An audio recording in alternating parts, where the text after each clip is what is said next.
Halo semua, apa kabar? Ya, berjumpa lagi dengan saya, Erwin Supandi dari Winstocks Indonesia. Apa kabar hari ini tradingnya? Semoga masih pada profit dan dapat profit yang besar ya. Karena beberapa kita sudah rekomendasikan ya. Dan congrats yang hari ini dapat dari Doit, dapat dari BRMS ya, congrats. Dan hari ini IHSG bergerak as predicted ya, kita udah bilang ketika Senin Selasa itu terbang, saya sudah warning hati-hati potensi untuk koreksi ya. IHSG all time high biasanya diikuti dengan koreksi dan di sisa 3 hari ya menjelang akhir pekan bisa ada pergerakan yang cenderung ke sana atau mungkin malah bergerak liar, koreksi dulu terus dia rebound ya.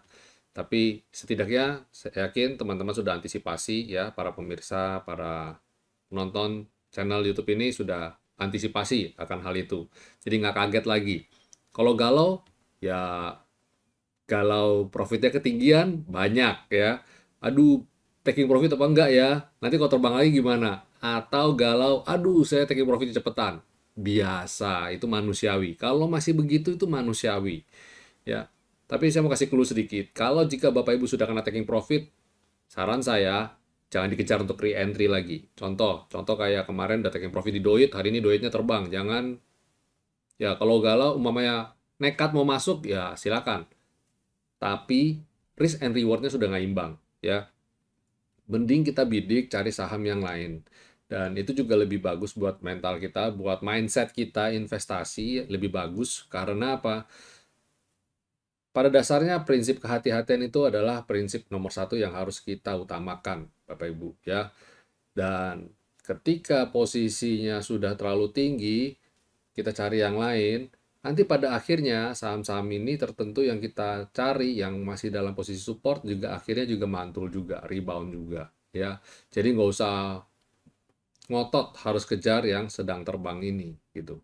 Kan kita nggak tahu besok bisa ikut koreksi apa enggak. Apalagi naik 2 hari sudah rally atau 3 hari sudah rally terus ya. Syukuri saja yang sudah kita terima dengan hati yang bersyukur. Saya yakin kita akan lebih tenang tradingnya. Dan nggak usah dilihat-lihat, nggak usah dilihat-lihat saham yang terbang hari ini itu nggak usah dilihat-lihat lagi.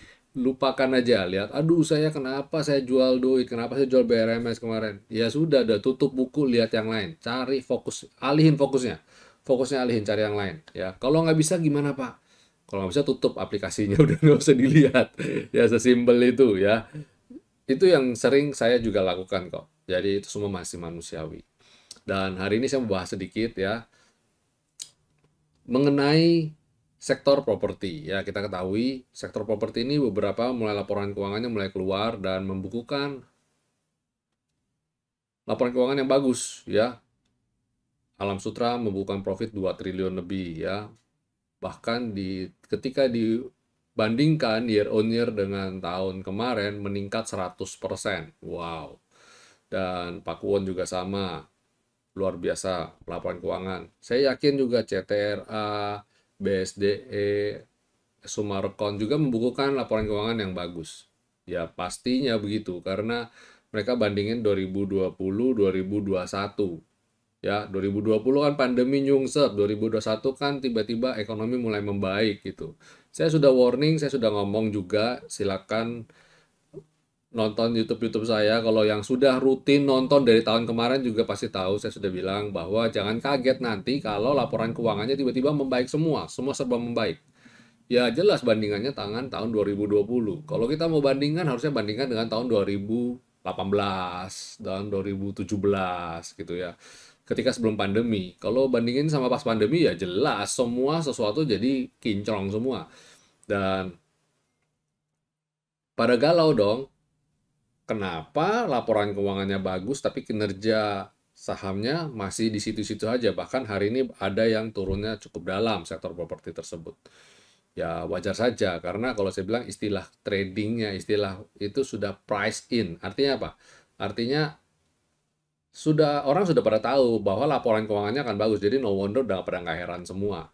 Nah, tapi saya juga mau kasih tahu juga bahwa laporan keuangan yang dirilis hari ini, satu, perbandingannya dengan tahun 2020, yang mana which is tahun pandemi. Jadi wajar aja kalau tiba-tiba tahun 2021 meningkat, seperti sudah saya utarakan tadi. Itu satu. Kedua, laporan keuangan yang kita lihat ini adalah laporan keuangan tahun 2021, yang mana itu adalah sudah lampau. Kalau buat saya itu history. Maksudnya apa, Pak? Maksudnya adalah kita sekarang ada di tahun 2022 nih. Nah, ketika di tahun 2022, bagaimana dengan next-nya? Ya, apakah laporan keuangan yang kinclong di tahun 2021 ini bisa menggambarkan atau memperlihatkan kinerja yang akan datang? Jadi patokan maksud saya. Oh, karena 2021 keren, maka 2022 bakal boom. Nah, kita harus lihat-lihat ya, kita harus lihat-lihat ada beberapa hal yang menjadi tantangan di tahun 2022. Saya tidak pungkiri orang penuh dengan optimisme di tahun 2022 ini, yang mana Indonesia berhasil keluar dari COVID-19, bahkan mungkin ke depannya Indonesia bisa segera lebih cepat masuk dari pandemi bergeser menjadi endemi COVID-19. Dan Indonesia adalah negara besar, dan saya cukup yakin dengan penduduk yang banyak, dan itu sesuatu hal yang bagus buat perekonomian kita. Nah itu, jadi ada di tahun 2022 ini ada optimisme pasar, pasti, terhadap ekonomi Indonesia yang akan recovery. Tergambar dari IHSG kita yang all time high. Itu satu. Tapi ada tantangannya, Bapak Ibu harus tahu tantangannya. Tantangannya adalah satu, inflasi yang tinggi. Inflasi ini tentu saja tidak hanya karena faktor dalam negeri.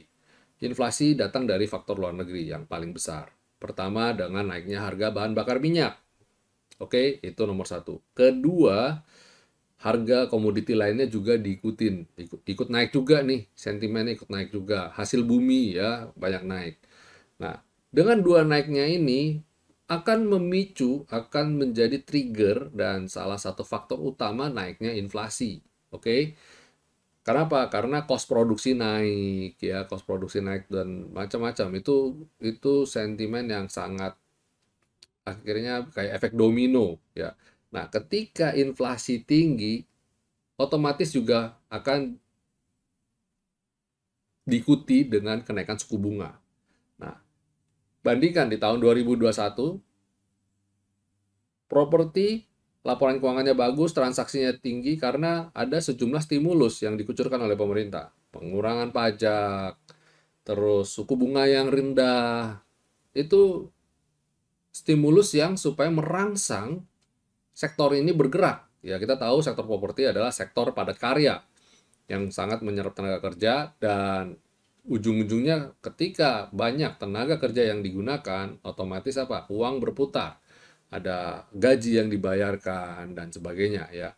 Nah, itu tahun 2021. Nah, di tahun 2022 ini kita tahu di US ya, di Amerika tapering off ya kan, stimulus juga berkurang, dan kemudian di Indonesia kurang lebih sama. Sekarang mungkin uang ya, uang bantuan stimulus yang ada nanti itu bukan dikucurkan ke kayak begitu hal-hal untuk menggerakkan ekonomi lagi, lebih kepada kayak dana BOS, dana bantuan sosial dan lain sebagainya. Karena untuk apa? Untuk menutup kesenjangan, untuk menutup inflasi tadi gitu loh. Jadi kan kan dengan naiknya inflasi otomatis daya beli berkurang ya kan. Lapisan masyarakat yang bawah akan kesulitan untuk beli kebutuhan pokok. Nah, dana BOS ini yang akhirnya akan diarahkan ke sana. Ini pemerintah nih, ini kita bicara mengenai strategi pemerintah. Jadi diharapkan ekonomi itu sudah nggak perlu stimulus lagi. Diharapkan ekonomi jalan, dan kita tahu ketika orang inflasi, harga bahan pokok naik dan sebagainya, fokus orang itu sekarang sudah ada pada bukan properti itu. Kalau rumah utama, yes, mungkin akan dikejar ya. Tapi kalau sudah mulai masuk ke sini, ke arah sini, mereka akan lebih fokus ke kebutuhan pokok dulu. Jadi properti mungkin akan mengalami hambatan sedikit. Nah, tapi kembali kita lihat. Pada dasarnya ekonomi itu adalah seperti gerbong kereta api. Ini teori Dow Jones juga ya, Bapak Ibu. Jadi teori Dow juga, bukan teori Dow Jones, tapi teori Dow, ya Henry Dow. Jadi ekonomi itu akan bergerak, umpamanya contoh seperti kayak tadi saya bilang, industri jalan, padat karya jalan, ya, manufacturing jalan, gaji gaji mulai lancar, dan kalau dulu umpamanya shiftnya selang-seling, sekarang full running 3 shift dan jalan semua bagus, ekonomi jalan, nah gaji dikucurkan, pembangunan mulai jalan semua. Ini walaupun sampai nanti harga bahan pokok naik, setidaknya ada uang yang diputarkan gitu ya. Nah, pelan-pelan nanti ekonomi mulai adjusting lagi. Yang tadinya inflasi, ya saya yakin ini sudah kita alami dari bertahun-tahun yang lalu ya. Saya sudah pernah cerita mengenai inflasi, dan silakan Bapak Ibu nonton videonya lagi. Kita nggak perpanjang ke arah sana. Tapi intinya adalah saat ini ada halangan, ada hambatan yang kita lihat untuk sektor properti. Itu sebabnya agak koreksi. Tapi, nah ada tapinya. Kita ketahui kan, apa yang saat ini kita merasakan tantangan, itu malah kesempatan, opportunity buat kita. Di balik setiap masalah pasti ada kesempatan. Nah, ketika harga saham properti turun, ya, ini kesempatan para investor yang melihat opportunity ini untuk entry dengan cari saham dengan harga yang murah, lebih murah.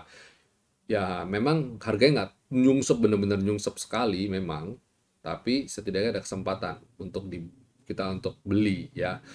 Sama ketika kita melihat dari kacamata tahun 2020 ketika harganya nyungsep gara-gara pandemi ya. BCA semua, BRI, ambiar semua, dan para investor meyakini bahwa Indonesia tidak akan berakhir. Pasti ada solusi, pasti ada cara bagaimana untuk kita semua sama-sama keluar dari masalah atau masa itu waktu itu.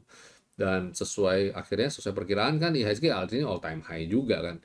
Nah, kita ambil peluang itu ya untuk bagaimana caranya kita melihat peluang dari masalah ini. Ya, kita akan coba lihat chartnya. Saya akan coba sekilas memberikan chartnya. Kira-kira saham-saham apa saja sektor properti ini yang saat ini kita lihat sebagai suatu opportunity. Pertama mungkin CTRA. Kita akan berikan CTRA. Nah, CTRA Bapak Ibu tahu kalau kita lihat weekly lah ya. Nah, ini ternyata dia masih bergerak dalam rentang sideways ya. Ini saya hapus saja coret-coretannya. Nah, ini. Nah, dalam 2 tahun, dalam rentang ya dari 2021 sampai 2000, ya hampir setahun lebih lah ya. Nah, dia bergerak dalam rentang sideways. Nah, ini saya lihat dia lagi bangun base aja. Ini saya nggak ada skalanya, kita kasih garis-garis gini saja. Ya. Oke, nah ini dia masih bergerak dalam rentang sideways. Jadi kalau kayak gini dia udah hit target sebenarnya. Jadi jangan kaget kalau saat ini CTRA sideways balik ke dasar. Nah, manfaatkan aja untuk serok ya. Terus selain CTRA ada Sumarkon. Nah, ini juga mirip-mirip, Bapak Ibu bisa lihat. Juga mirip, sama juga. Kita nggak usah dihapus. Ya, ini. Nah, ini kita lihat dia ternyata ada di rentang yang sama. Dia masih bergerak dalam rentang sideways. Nah, ini kalau kita mau ambil yang moderatnya, nggak usah terlalu agresif. Ini dia masih bergerak di rentang yang di sini-sini aja. Jadi kalau dia bergerak sini, ya manfaatkan juga untuk serok, untuk dia naik lagi. Jadi selalu saya bilang, ketika harga saham turun, bukan berarti end of the world ya. Kita melihat peluang di situ ya. Terus ada BSDE. Nah, ini juga masih mirip-mirip lah. Ini pergerakannya semua masih di rentang yang sama ya. Kita anggap dia masih bergerak secara sideways.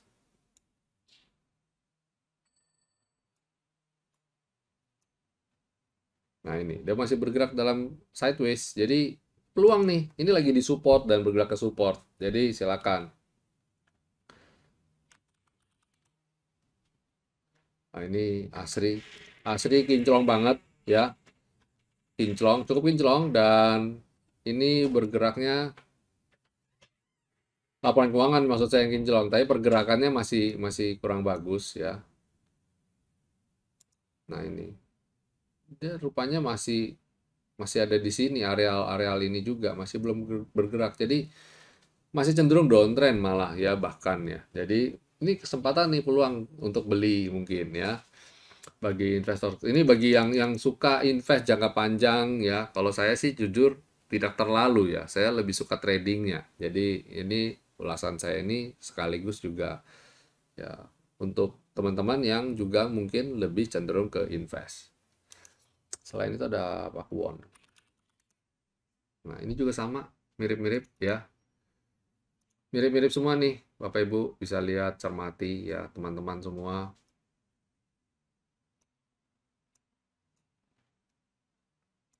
Ini, ini pergerakannya masih ada di areal yang masih di sini aja nih. Nah, dia sempat mau naik tapi dia turun lagi nggak kuat gitu ya. Dan ini naik nggak kuat turun. Nah, ini dia cenderung mungkin akan nguji support dekat-dekat sini. Ya, mungkin kalau pikir saya di daerah standang untuk kemudian dia naik. Ya, ini pergerakannya nih. Ini kira-kira sektor properti yang saya anggap masih oke ya. Oke buat Bapak Ibu invest di sektor ini ya. Di perusahaan ini maksud saya. Jadi silakan, seperti saya bilang tadi, di balik masalah selalu ada peluang dan ketika saham terkoreksi, kita siap untuk beli. Sama seperti halnya ketika saya ulas sektor consumer lah. Waktu itu belum lama ini saya sudah ulas mengenai kebangkitan sektor consumer di momen lebaran ini. Dan properti, saya yakin saat ini mungkin belum momentum untuk comeback, tapi ya cenderung saya lihat ini agak bergerak ke arah support. Moga-moga supportnya ini bisa bisa kuat dan dia bisa mantul lagi. Bapak Ibu silakan kalau yang suka cicil beli aja. Oke, walaupun saya sebenarnya menyarankan trading dulu ya. Ya, itu sharing saya mengenai sektor properti ya. Dan selanjutnya kita akan masuk ke market review ya. Kita akan masuk ke market review.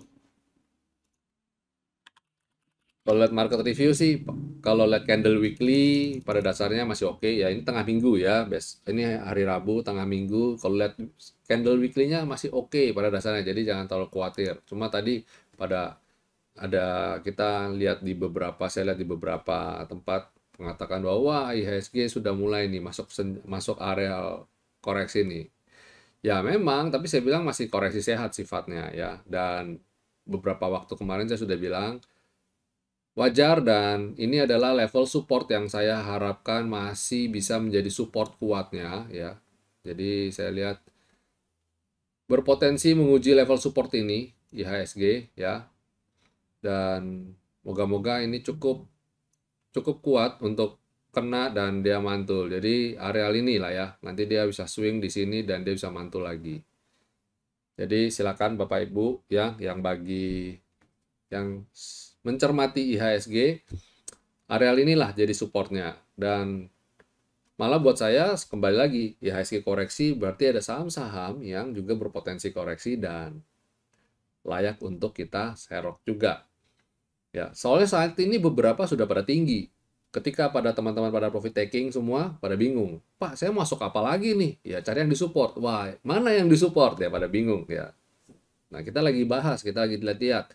Di grup juga saya sering sharing ya, saham-saham apa aja yang ada di support. Dan supportnya mentok di mana-mana. Dan bagaimana kita boleh beli. Nah, itu kita bagikan tuh di grup tuh ya. Dan IHSG hari ini asing masih membukukan net buy ya, good news 419,2 miliar dan transaksi hari ini ternyata cukup besar 13,978 triliun 13,98 triliun. Oke, bagus kok itu. Dan kalau saya lihat ya di sesi ini penutupan ya, asing membukukan yang foreign buy ada di Astra, MTEK ya, MTEK terbang tinggi, ITMG, Antam, Inco itu asing pada foreign buy. Dan foreign sale ada di BCA, Adaro, Sido, Telkom, Unilever. Wah, kelas berat nih yang dijual-jualin. Tapi pada dasarnya it's okay, pada dasarnya masih bagus semua. Dengan sektor yang leader ya, jadi penopang indeks ada di energi dan teknologi. Wah, teknologi lumayan. Tapi saya lihat tadi yang teknologi nggak terlalu oke.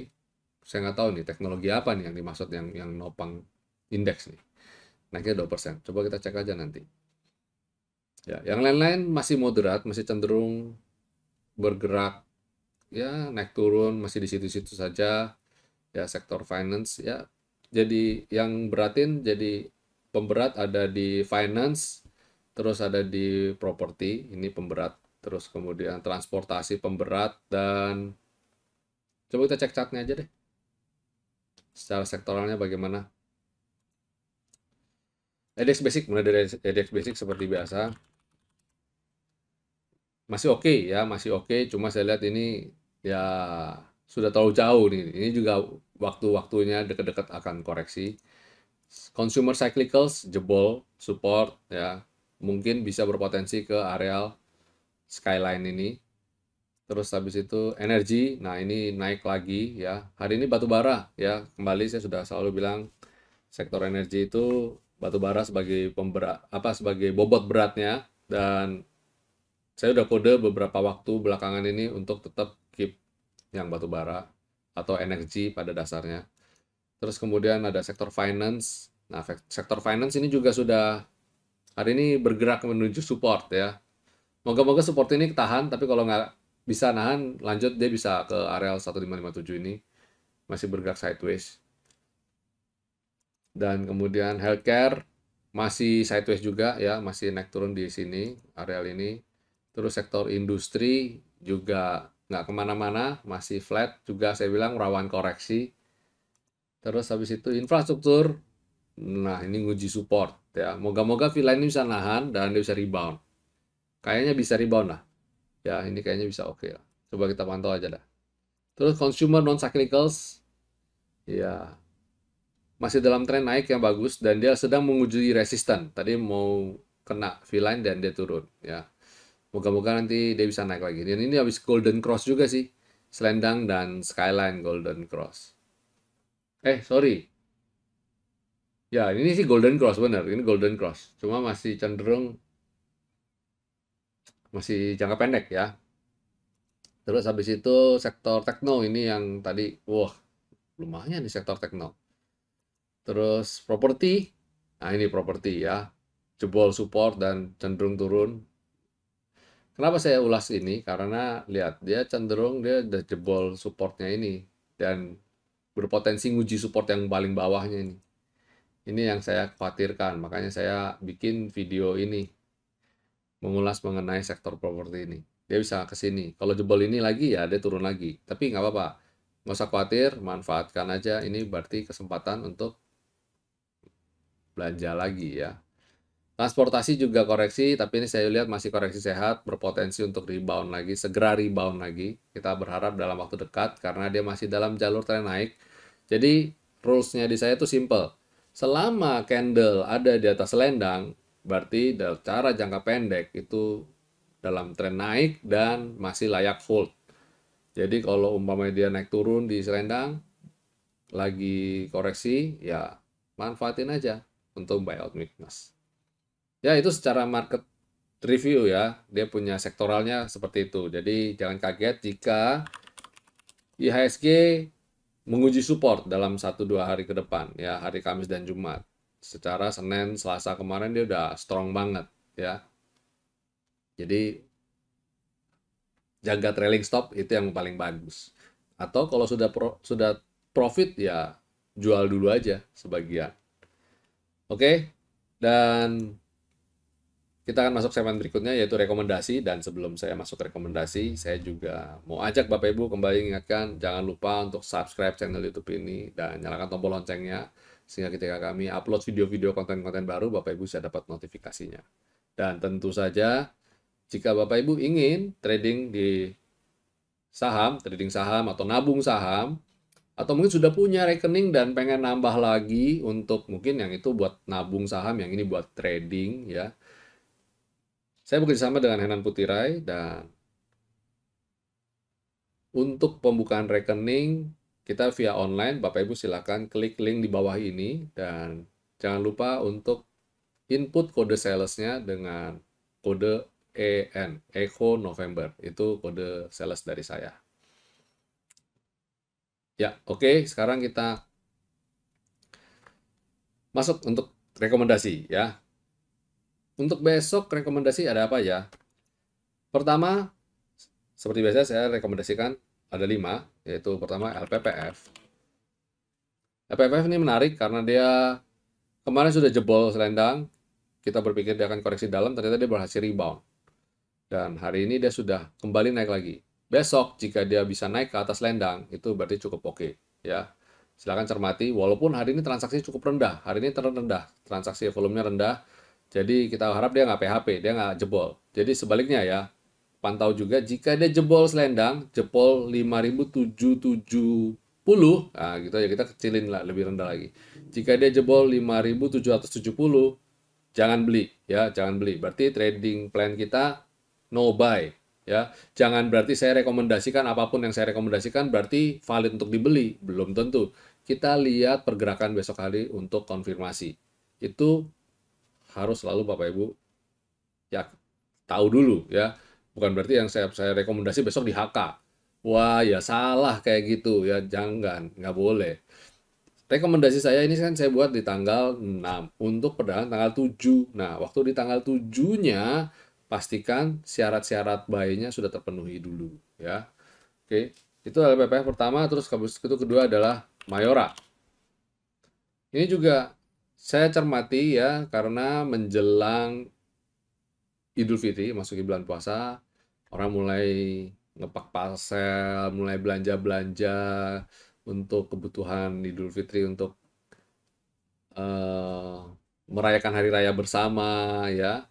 Kalau Bapak Ibu ke pusat perbelanjaan, ke Dep Store, hypermart, supermarket ya, itu stok-stok kue kering, makanan kering, kalengan itu udah mulai menumpuk. Nah, itu salah satu kekuatan dari bisnis dari Mayora ini.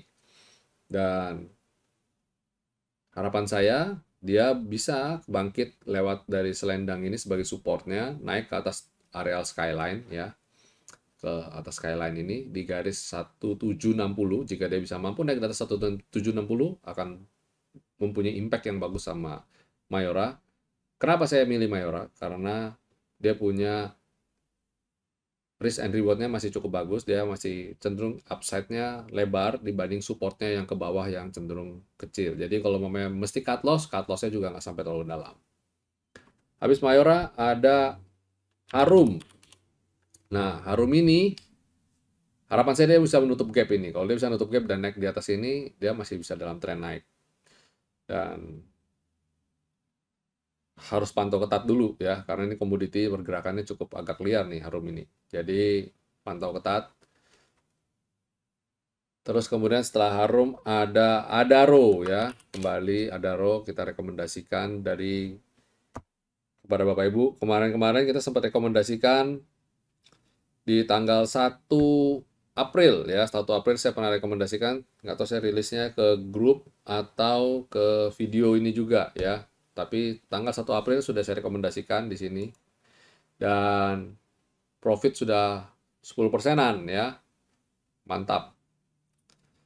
Dan harapan saya ini lanjut ya, selanjutnya bisa naik sampai ke areal 3.300 ini. Habis dari Adaro ada terakhir last but not least adalah Seger. Nah, Seger. Seger ini cakep ya, turun, pullback dia ketahan di skyline dan mencoba bangkit. Sama rule-nya, kalau dia bisa naik ke atas selendang, berpeluang untuk lanjut ke areal 2.300-an. Moga-moga nyampe ya, lumayan nih, 15%-an, sampai 10-15%-an. Silakan diatur strateginya. Tentu saja ini juga sama, kita nggak langsung tubruk punya. Besok kita lihat dan kita susun atur strateginya, apa yang harus kita lakukan. money manajemennya bagaimana, dan trading plan-nya bagaimana, semua target di mana, stop loss di mana, itu harus Bapak Ibu pikirkan ya, nggak main langsung tubruk, nggak langsung HK, nggak boleh. Oke, itu rekomendasi kita untuk perdana esok hari. Baik, Bapak Ibu, itu video kita hari ini ya, sharing saya mengenai sektor properti, lalu kemudian ada market review serta rekomendasi saham. Semoga apa yang saya bagikan, konten saya hari ini bisa bermanfaat bagi Bapak Ibu semua. Dan kembali saya ingatkan jangan lupa untuk subscribe dan tekan tombol loncengnya.